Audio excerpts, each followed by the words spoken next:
Hey Joe, this is Jim over here at Bob's Auto Body. I got an estimate together for you on that pretty little four-wheel drive that came in on the hook for that fellow who was in earlier. Okay, Jim, let me get this pulled up on my screen here. Go ahead. What do we have? Well, somebody sure did a number on this truck. First, we've got paint. Looks like someone keyed this thing, and my man, they really dug in. Right down to the metal on both bed sides, both doors, and both quarter panels. Okay, and how bad's the damage on that? Going to be light on body work, just a skim coat of filler, but there's really too much damage here to feather the paint in. That's going to be 6 panels worth of paint, and you're talking about $1,850 here.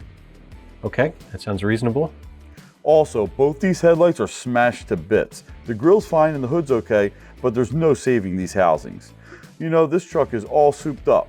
Looks like these are some aftermarket LED units. I'm going to have to sublet some of this mechanical work. All right, I didn't realize he'd upgraded the lighting.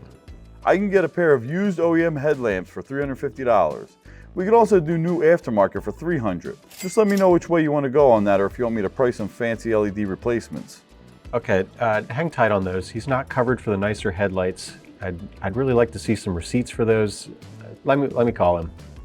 And then we got damage to the skins. This truck's going to need all 4 tires while it's in getting the headlights. $950 installed to put the same tires back on this truck. All 4, huh? Is that it? We're also going to need a couple of seats here. This truck had leather seats. Both are ruined.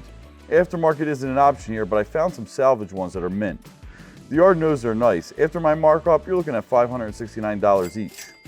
Both seats are ruined. Yeah, they're all sliced up. Guess this guy really ticked someone off. Yeah, this is quite a combo. We're looking at, wait a second here. Do these seats have a lady's name cut into them?